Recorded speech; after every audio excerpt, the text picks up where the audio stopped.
Good morning बच्चों, आपका एक बार फिर से स्वागत है सर्वोदय पब्लिक उच्च माध्यमिक विद्यालय राजगढ़ की ऑनलाइन क्लासेस में। हम आपके चैप्टर नंबर 7 की बात कर रहे थे और 7 में हम लोग पढ़ रहे थे जो आधुनिक आवर्त सारणी है उसकी बात हम लोग कर रहे थे। आधुनिक आवर्त सारणी, ठीक है, मॉडर्न पीरियोडिक टेबल, इसकी जो हम बात कर रहे थे मैंने स्टार्ट ही किया था, एक बार फिर से भी बता देता हूँ आपको। इसके नोट्स आज साथ में भेज दूंगा। मैंने आपको बताया था कि 20वीं शताब्दी के बाद, कौन सी 20वीं शताब्दी के प्रारंभ में, 20वीं शताब्दी कौन सी होती है अगर आप लोगों को पता है तो सन 1900 से शुरू, ठीक है ना, 1900 से 1999 तक मान सकते हो, ठीक है। तो ये जो शताब्दी कौन सी थी, 20वीं। इस शताब्दी के मध्य में या इसके प्रारंभ होते ही सन 1913 में एक वैज्ञानिक था जिसका नाम था हेनरी मोजले। ये बातें मैंने आपको कल बता दी थी, हेनरी मोजले।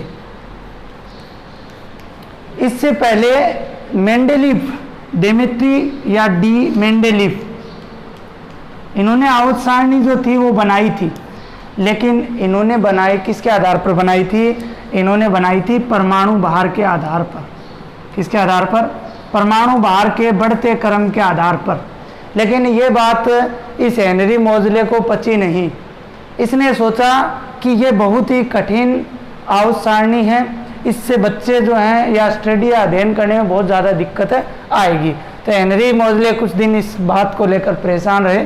सन 1913 में इन्होंने अपना पूरा विचार बनाया और इन्होंने परमाणु क्रमांक को परमाणु भार से ज़्यादा महत्व दिया और इन्होंने क्या किया, परमाणु भार को छोड़कर परमाणु क्रमांक के बढ़ते हुए क्रम में क्या व्यवस्थित की, आवर्त सारणी व्यवस्थित की, जिसे क्या कहा गया, आधुनिक आवर्त सारणी कहा गया।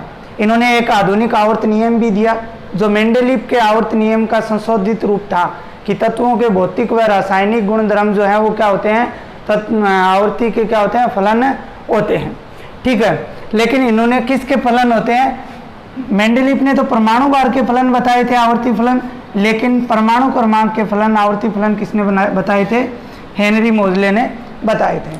इसके बाद हम बात करते हैं आज आगे की आधुनिक आवर्त सारणी जो है, इसके अंदर अगर हम बात करें आवर्त की, किसकी बात करते हैं? आवर्त की बात करते हैं तो 1 से 7 आवर्त बनाए गए हैं। कितने आवर्त बनाए गए? 1 से 7 आवर्त बनाए गए हैं। और वर्ग जो है वो कितने बनाए गए हैं? वर्ग किसे कहा गया? ऊर्ध्वाधर स्तंभ को। ऊर्ध्वाधर स्तंभों को क्या कहा गया? वर्ग कहा गया। जो टोटल कितने हैं? 18। मोजले ने कितने वर्ग बनाए? 18। जितने ऊर्ध्वाधर स्तंभ उस आवर्त सारणी में होंगे वो कितने होंगे? 18 वर्ग उनसे बने। आवर्त क्षैतिज पंक्तियां जो थी, क्षैतिज पंक्तियां, इनको इन्होंने आवर्त नाम दिया। ये टोटल कितने हैं? 1 से 7 हैं। अब हम आगे बात करते हैं कि इन आवर्त के अंदर इन्होंने किस प्रकार से तत्वों को व्यवस्थित किया। तो कितने आवर्त बनाए इन्होंने? 7 आवर्त। प्रथम आवर्त की अगर हम बात करें तो इन्होंने क्रम से तत्वों को इनके अंदर रखा। तो अब देखिए आगे हम बात करते हैं किस प्रकार से। अगर इनकी बात करते हैं तो प्रथम आवर्त जो था, प्रथम आवर्त की बात करते हैं तो प्रथम आवर्त में इन्होंने 2 तत्वों को रखा। कितने तत्वों को रखा? 2 तत्वों को रखा। ये बात आपको याद रखनी है। और इस आवर्त को इन्होंने नाम क्या दिया? अति लघु आवर्त। अति लघु आवर्त, अर्थात अति का मतलब बहुत ही, ठीक है ना, और लघु का मतलब छोटा और आवर्त का मतलब आवर्त, अर्थात 2 ही तत्व आए तो ये बहुत ही छोटा आवर्त है। दूसरा, द्वितीय एवं तृतीय आवर्त, इसके अंदर इन्होंने 8 तत्व रखे। कितने तत्व रखे? 8 तत्व रखे और इसको इन्होंने नाम दिया लघु आवर्त। लघु आवर्त मतलब ना ज़्यादा छोटा और ना ही ज़्यादा बड़ा, क्या नाम दिया गया? लघु आवर्त जो है वो नाम दिया।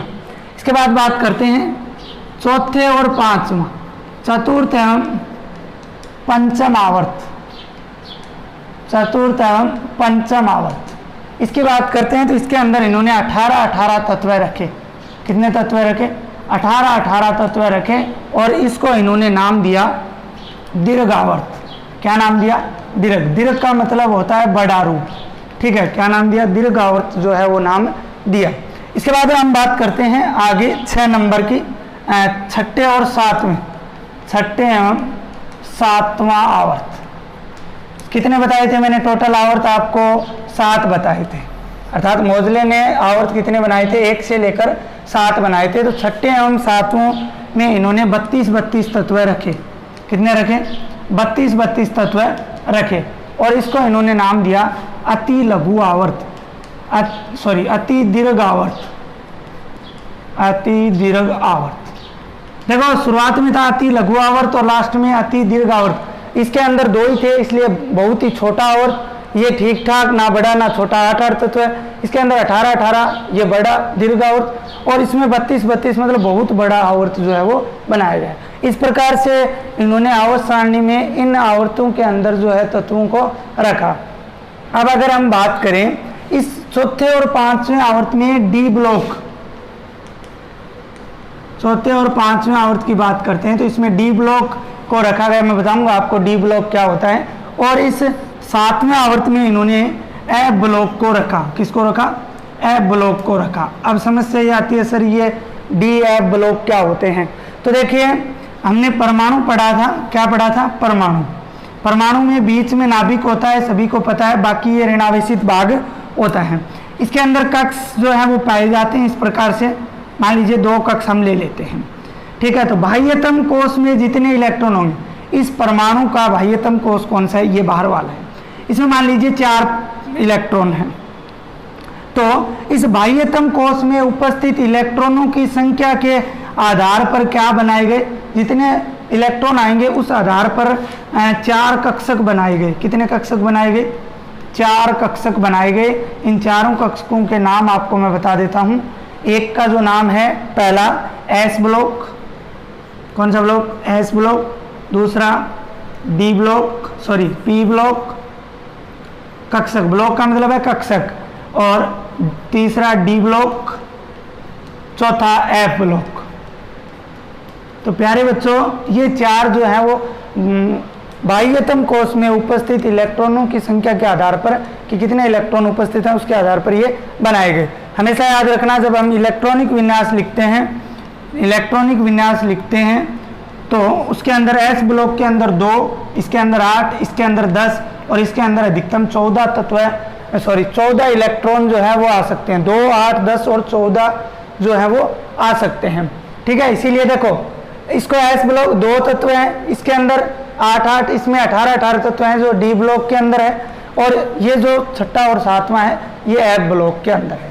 अब आपको बता देता हूँ, जैसे मान लीजिए आवर्त सारणी इस प्रकार से बनाई गई, इसमें एक ये इधर थे, ठीक है, इस प्रकार से बनाई गई, ये वर्ग और आयत इस प्रकार से बने थे। तो ये 32 तत्व हैं, इनमें से एक मैन यहाँ पे रखा गया, ठीक है।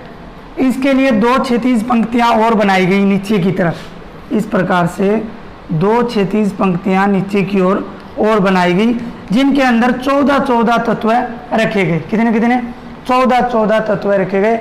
स्टार्ट का जो तत्व था कि कौन से का? छठे और सातवें आवर्त का जो स्टार्ट का तत्व था, जैसे एक तो था लेंथेनम। कौन था? लेंथेनम। लेंथेनम के बाद के तत्व इसके यहाँ रखे गए, क्षैतिज की प्रथम पंक्ति के अंदर रखे गए। कहाँ रखे गए?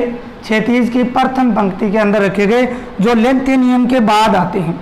इसलिए इस क्षैतिज पंक्ति को नाम दिया गया लेंथेनोइड। क्या नाम दिया गया? लेंथेनोइड कहा गया, क्योंकि ये तत्व लेंथेनोइड तत्व के बाद में आते हैं, इसलिए इन सबको क्या कहा गया? लेंथेनोइड कहा गया। दूसरी क्षैतिज पंक्ति थी वो एक्टिनोइड, एक्टिनम के बाद आती है, इसलिए दूसरी पंक्ति का जो नाम है वो रखा गया एक्टिनोइड। दूसरी पंक्ति का क्या नाम रखा गया? एक्टिनोइड जो है वो नाम रखा गया। अब आपको मैं बताता हूँ किस वर्ग को किस ब्लॉक के अंदर रखा गया है। ठीक है, ये इतनी बात आप लोगों को समझ में आई। 1 से 7 आवर्त बनाए गए। प्रथम आवर्त में 2 तत्व है, अति लघु आवर्त। कई बार पूछ लिया जाता है कि दीर्घ आवर्त किसे कहा जाता है और अति दीर्घ आवर्त में कौन से तत्व, कितने कितने तत्व आते हैं, कौन से आवर्त में है। ठीक है, इस प्रकार से क्या है, कई बार छोटा क्वेश्चन आ जाता है। तो प्यारे बच्चों, आपको इन वर्गों के बारे में विस्तार से पता, इन आयतों के बारे में, इनमें उपस्थित तत्वों के बारे में आपको पता होना चाहिए कि दीर्घ आवर्त में कितने कितने तत्व आते हैं और कौन सा आवर्त होते हैं। ठीक है, इसके बाद में मैंने 4 कक्षकों की बात की। अब हम बात करते हैं आगे की जो वर्ग हैं वो कौन से ब्लॉक के अंदर आते हैं। तो 1 से 2 वर्ग, टोटल वर्ग मैंने आपको कितने बताए हैं, 18 बताए हैं। टोटल कितने बताए हैं, 18 वर्ग बताए हैं। हम आवर्त सारणी बनाएंगे, ये पूरा होते ही उसके बाद में एक बार फिर से समझेंगे। टोटल मैंने कितने बताए हैं आपको, 1 से 18। तो 1 से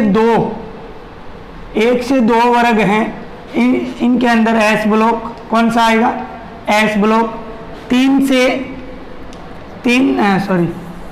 13 से अगर हम बात करें किसकी, 18 की, 13 से 18 वर्ग की बात करें तो इसके अंदर पी ब्लॉक, कौन सा ब्लॉक आएगा, पी ब्लॉक। और 3 से अगर 12 तक की बात करें वर्ग के अंदर अगर हम बात करें तो इसके अंदर डी ब्लॉक, इसके अंदर कौन सा ब्लॉक आएगा, डी ब्लॉक आएगा। और लास्ट जो अंतिम क्षैतिज पंक्तियां थी नीचे की तरफ जो क्षैतिज पंक्तियां थी 2, एक तो बताई थी मैंने आपको लेंथेनोइड और एक कौन सी बताई थी, एक्टिनोइड। इनको क्यों कहा जाता है, क्योंकि ये तत्व है तो लेंथेनम के बाद आते हैं और ये आते हैं एक्टिनम के बाद, इसलिए इनको लेंथेनोइड और एक्टिनोइड कहा जाता है। इसके अंदर किसको रखा गया, ए ब्लॉक के तत्वों को रखा गया। किसको रखा गया, ए ब्लॉक के तत्वों को रखा गया। तो इस प्रकार से 18 तत्व हैं, उनके अंदर अलग अलग ब्लॉक जो हैं वो रखे गए हैं। इसके बाद हम आगे बात करते हैं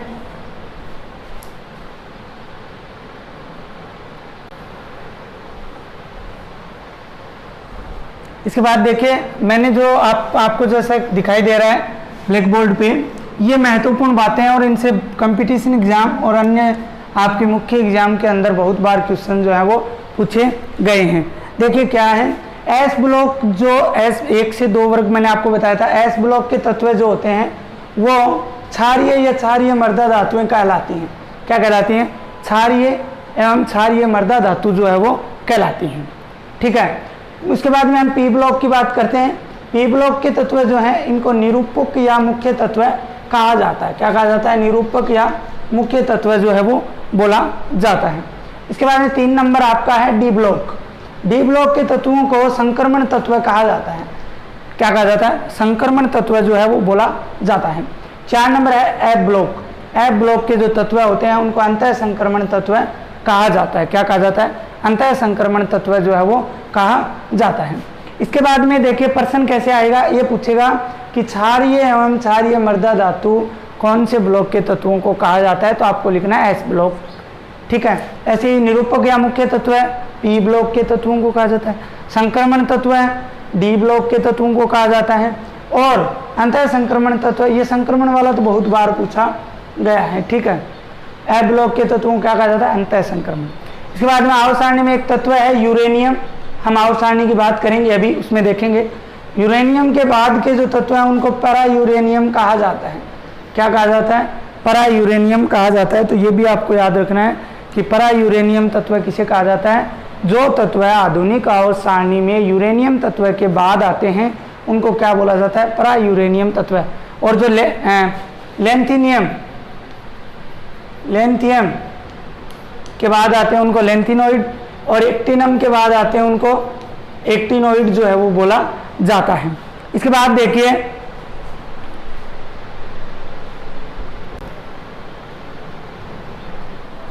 तत्वों की जो गुणों की आवर्तिता है उसकी बात करते हैं। क्या, गुणों में आवर्तिता की बात हम लोग करते हैं। गुणों में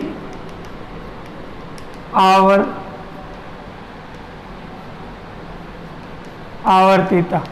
ठीक है, इसकी बात करते हैं कि जो गुणों के अंदर जो आवृत्ति होती है वो किस प्रकार से होती है। ठीक है, रासायनिक और भौतिक गुण है, इलेक्ट्रॉनिक विनाश है, इनके मान में जो बढ़ोतरी है या जो गिरावट है उसकी हम बात करेंगे। देखो, गुणों में आवर्तिता की बात करते हैं तो आवर्त सारणी जो होती है उसमें मैंने वर्ग और आयत आपको बता दिए हैं। ठीक है ना, कल मैं आवर्त सारणी लाकर आपको एक बार फिर से समझा दूंगा कि आवर्त सारणी आज उपलब्ध नहीं है, कल लाके आपको फिर से समझा दूंगा। ठीक है, तो आवर्त सारणी में अब हम समझते हैं गुणों में आवर्तिता को। आवर्त सारणी में जब हम वर्ग में ऊपर से नीचे कि वर्गों में जैसे इस प्रकार से होती है आवर्त सारणी, फॉर एग्जाम्पल मान लीजिए इस प्रकार से वो होती है। ये उसका एक सीधा सा मैं डायग्राम बना रहा हूँ। ठीक है ना, इस प्रकार से नीचे 2 क्षैतिज रेखाएं और होती हैं। सर तो हम देखो वर्ग में ये वर्ग हैं, इनमें अगर क्या चलते हैं ऊपर से नीचे चलते हैं, किधर चलेंगे, ऊपर से अगर नीचे चलेंगे तो, और आवर्त की अगर बात करें तो क्या है, बाएं से कहाँ चलेंगे, दाएं, बाएं से क्या चलेंगे, दाएं चलेंगे, बाएं से क्या चलेंगे, दाएं चलेंगे। तो सीधी सी बात है, तत्वों के भौतिक व रासायनिक गुणों के बढ़ने व घटने का एक निश्चित क्रम हमें दिखाई देता है। क्या दिखाई देगा, अगर हम वर्ग में ऊपर से नीचे और आवर्त में बाएं से दाएं चलेंगे तो तत्वों के भौतिक व रासायनिक गुणों के बढ़ने व घटने का एक हमें क्या मिलेगा, निश्चित क्रम जो है वो मिलेगा। ठीक है, निश्चित क्रम, ये जो बढ़ने और घटने का जो क्रम है और ये परिवर्तन जो होता है वो उसका मुख्य कारण है इलेक्ट्रॉनिक विन्यास। उसका मुख्य कारण क्या है, इलेक्ट्रॉनिक विन्यास। अब कई बार दिक्कत आती है सर इलेक्ट्रॉनिक विन्यास क्या होता है, तो आप वैसे कक्षा 9 में पढ़ के तो आए हो, लेकिन एक बार फिर से सुन लो। इलेक्ट्रॉनिक विन्यास पे ये परिवर्तन जो है वो इलेक्ट्रॉनिक विन्यास पे, और इलेक्ट्रॉनिक विन्यास की आपको बात बता देता हूँ। तो SPDF कक्ष के आधार पर इनको लिखा जाता है। ठीक है, तो इन इलेक्ट्रॉनिक विन्यास के अंदर क्रमिक परिवर्तन होता है, जिससे इलेक्ट्रॉनिक विन्यास में परिवर्तन होगा तो गुणों में भी क्या होगा, परिवर्तन होगा। किसके अंदर परिवर्तन होगा, गुणों के अंदर भी परिवर्तन होगा। और गुणों में इस होने वाले क्रमिक परिवर्तन को ही क्या कहा जाता है, गुणों में आवर्तिता कहा जाता है। गुणों में होने वाले इस क्रमिक परिवर्तन को गुणों में आवर्तिता कहा जाता है। और जो गुण होते हैं वो कहलाते हैं आवर्ती गुण। गुण क्या कहलाते हैं, आवर्ती गुण जो है वो कहलाते हैं। इसके साथ ही आपको बता देता हूँ आवर्ती गुण कहलाते हैं। उदाहरण की बात करें गुणों में आवर्तिता, तो हम बात करेंगे परमाणु त्रिज्या की, गलनांक की बात करेंगे, क्वथनांक की बात करेंगे, आयनन एंथैल्पी की बात करेंगे, और संयोजकता की जो है वो बात करने वाले हैं। तो प्यारे बच्चों, कल वाले वीडियो के अंदर मैं आपको आवर्त सारणी दिखाऊंगा। आवर्त सारणी आप एक बार इसमें भी देख सकते हो, लेकिन ये आप स्क्रीन पे देख रहे हो इसको, तो कल मैं आपके सामने लाकर आपको उसके अंदर समझाऊंगा। ठीक है।